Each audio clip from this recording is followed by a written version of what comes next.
नमस्ते आचार्य जी। आचार्य जी, मेरा सवाल महिलाओं से ही रिलेटेड था। अभी रिसेंटली एक वेब सीरीज़ आई है चिरैया नाम से। उसका जो थीम है वो है मैरिटल रेप से रिलेटेड। मैं इस पे लीगली बहुत सारी चीज़ें पढ़ रहा था, तो मुझे पता चला कि जो बहुत सारे अभी तक का हाई कोर्ट और सुप्रीम कोर्ट में केसेस गए हैं, उसमें जो फाइनल वर्डिक्ट देना है अभी भी उसको क्रिमिनलाइज नहीं करा गया। और जो एज है उसके बेसिस पे कहा जाता है कि 18 से पहले शादी हो रही है और उनके बीच में सेक्सुअल इंटरकोर्स हो रहा है तभी उसको रेप बोला जाएगा, लेकिन 18 के बाद तो आपकी अब ज़िंदगी बन चुका है ये, और ये तो हो गई, सेक्स तो शादी का पार्ट ही है, ऐसा सामान्य तौर पे चलता है। और उस मूवी में भी यही, वेब सीरीज़ में भी यही दिखाया जा रहा था कि कैसे एक फीमेल की लाइफ जा रही है। तो आचार्य जी, जैसे आपने अभी तक समझाया। मेरे समझाने की कोई जरूरत ही नहीं है। ये बात तो कानून बनाने वाले ही स्पष्ट करे दे रहे हैं ना, कि जिसको आपने विवाह बना रखा है उसका अर्थ क्या है। वो खुलकर बोल रहे हैं, वो छुपा भी नहीं रहे। वो कह रहे हैं कि विवाह का अर्थ यह है कि पति का पत्नी के शरीर पर अधिकार है। वो कह रहे हैं कि अगर हमने मैरिटल रेप को क्रिमिनलाइज कर दिया तो इंस्टीट्यूशन ऑफ मैरिज ही खत्म हो जाएगा। इसका मतलब समझ रहे हो क्या है? वो कह रहे हैं कि इंस्टीट्यूशन ऑफ मैरिज आधारित ही है पति द्वारा पत्नी की देह पर स्वामित्व पर। ये जो ऐसा होना नहीं चाहिए। बिल्कुल मैं बिल्कुल इन दो व्यक्तियों की संगति के खिलाफ नहीं हूं। तुम उस संगति को विवाह भी नाम दे सकते हो, लेकिन विवाह का जो प्रचलित लोक धार्मिक अर्थ है वो यही कह रहा है कि इस इंस्टीट्यूशन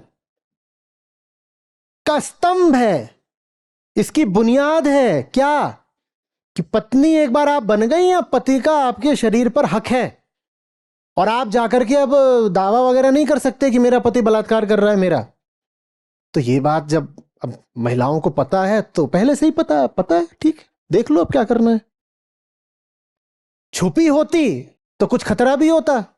अच्छा है कि बात बाहर आ गई है, कानूनन बता दी गई है, लिखित में दे दी गई है कि देखो भैया, अगर अब घुस रहे हो उस घर में तो अब वहां से रेप की शिकायत आप नहीं कर सकते, नहीं कर सकते। बस हो गया। मैं तो इसको नीट मानता हूं। बात जो भी थी साफ कर दी गई।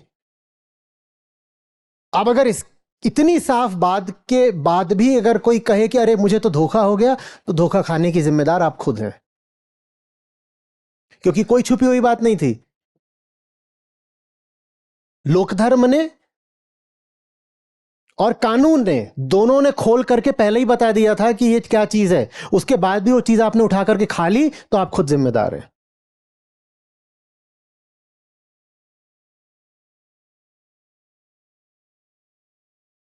और मजेदार बात यह है कि ये सब ऐसे देश में चल रहा है जहां ज्यादातर विवाह आयोजित होते हैं, किसी और के द्वारा आयोजित।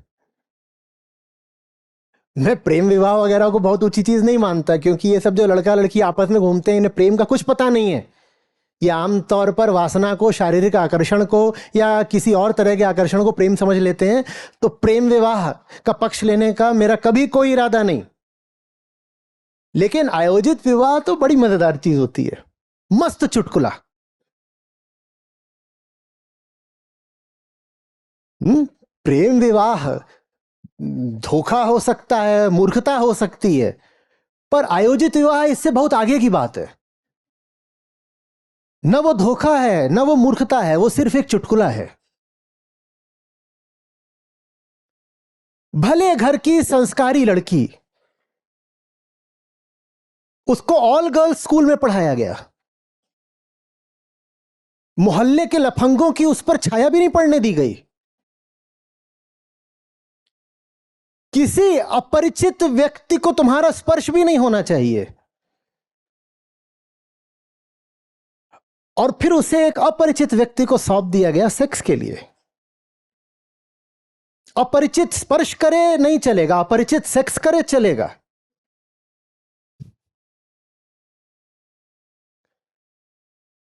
कोई हंसा नहीं चुटकुले पर।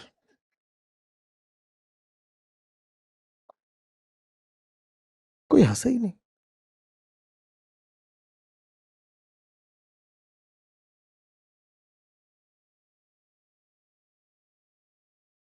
ये अपरिचित व्यक्ति है, आपको इसको सौंप दिया गया है,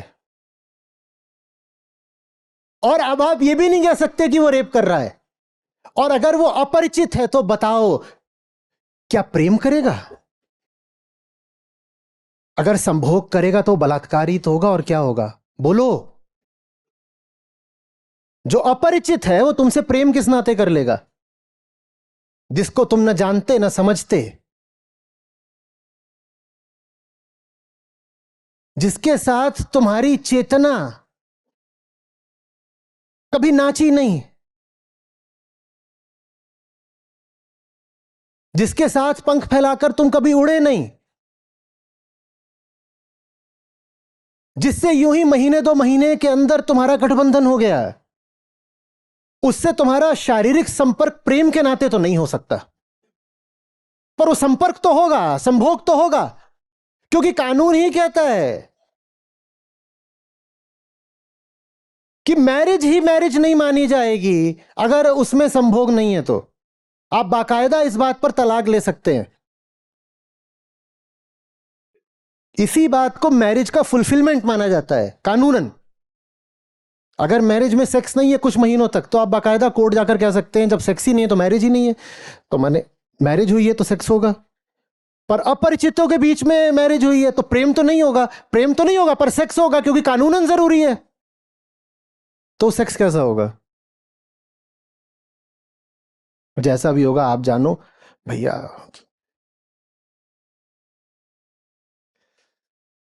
हमें कोई लेना देना नहीं। ये सरदर्द आपका है, आप जानो।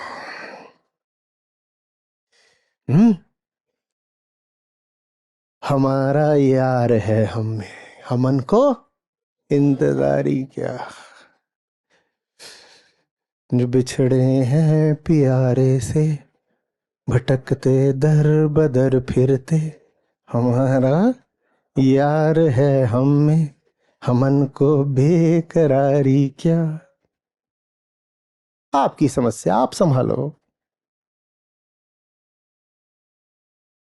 लगे हुए थे 15 साल के, हुए नहीं कि बाहर कोई यार मिल जाए, बाहर कोई यार मिल जाए, दे दे प्यार, दे प्यार, दे प्यार, दे दे हमें प्यार दे।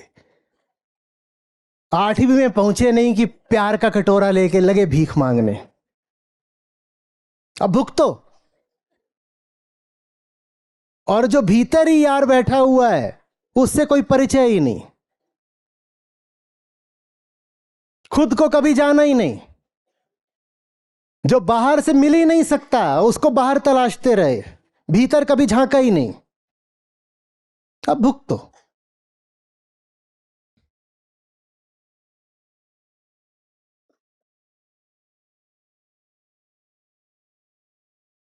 कईयों के तो बिल्कुल होश फाख्ता है, रंग उड़ा हुआ है कि कहां फंस गए, वो भी टिकट लेके।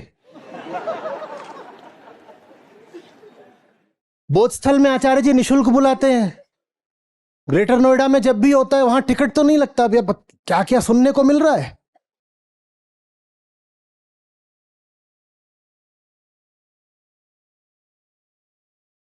मैंने कहा था सवाल पूछो, मैं तो ऐसा ही हूं।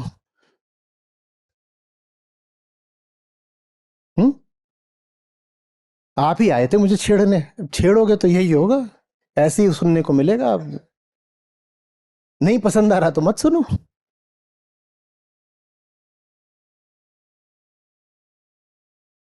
क्या? हम्म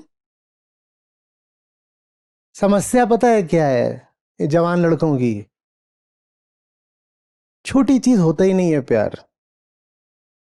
आयोजित विवाह न हो तो इनको कभी सेक्स मिलेगा ही नहीं। प्यार के रिश्ते तक दूसरे तक पहुंचने की इनकी काबिलियत ही नहीं है। इनको छोड़ दिया जाए कि दूसरा तुम्हारे जीवन में प्रेम के रास्ते ही प्रवेश करेगा, तो ये 80 साल के वर्जिन मरेंगे।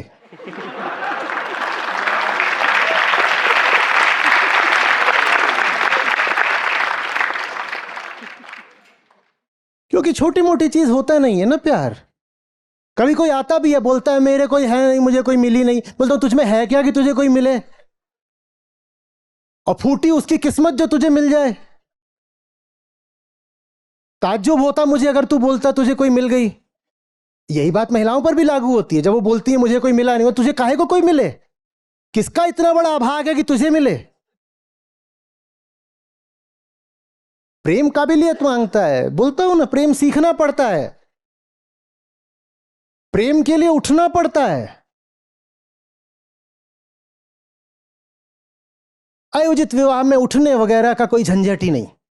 जैसे भी हो, फूफी तुम्हारे लिए कुछ ना कुछ ले ही आ देगी, पंडित कुंडली मिला देगा, लो सज गई सेज, मनाओ सुहागरात। ओ मम्मी मम्मी, मैंने ढूंढ ली है, जाके अब तुम बात कराओ। तो फिर मम्मी जाती है रिश्ता लेकर के।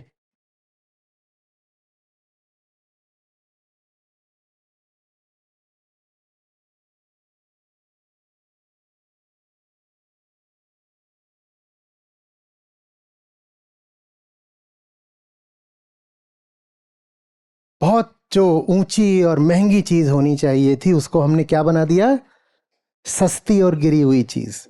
कि उम्र हो गई है तो एक नर और मादा को एक साथ बांधकर एक कमरे में धकेल दो। एनिमल हस्बेंड्री,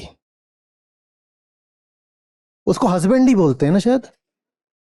अच्छा, उसको हस्बैंड क्यों बोलते हैं? हस्बेंड्री तो वो होता है, जानते हो ना, जू वगैरह में होती है हस्बेंड्री। वहां पर एक बड़ा वाला रखा जाता है, जबरदस्त गैंडा, और एक एक करके उसको मादा दी जाती हैं ताकि अच्छी प्रजाति के बच्चे पैदा हों। उसे बोलते हैं हस्बेंड्री।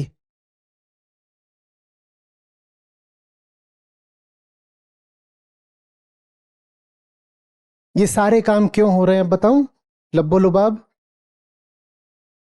क्योंकि अहंकार प्रेम से घबराता है। प्रेम से घबराता है तो कुछ तो विकल्प निकालना पड़ेगा ना। तो उसने 100 तरह के विकल्प निकाले हैं। प्रेम से क्यों घबराता है? क्योंकि प्रेम में उसका विगलन है। प्रेम में अहंकार को मिटना पड़ता है, इसीलिए वो प्रेम की जगह दूसरे रास्ते खोजता है। जीवन के हर क्षेत्र में, मात्र संबंधों में नहीं, हर चीज में वो ऐसे रास्ते खोजता है जिसमें उसे मिटना ना पड़े। तो जब बात स्त्री या पुरुष ढूंढने की आती है तो वहां भी वो प्रेम का रास्ता छोड़कर बाकी सारे रास्ते पकड़ लेता है। प्रेम का मार्ग कठिन है, जानते हो ना, वो रास्ता कठिन है। उस कठिन रास्ते पर चलने की औकात नहीं, तो फिर सस्ते रास्ते पकड़े जाते हैं। आज तुम्हें लड़की वाले देखने आ रहे हैं,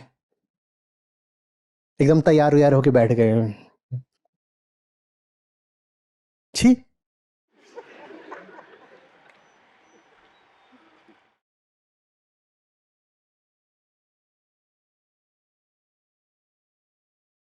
बोलो।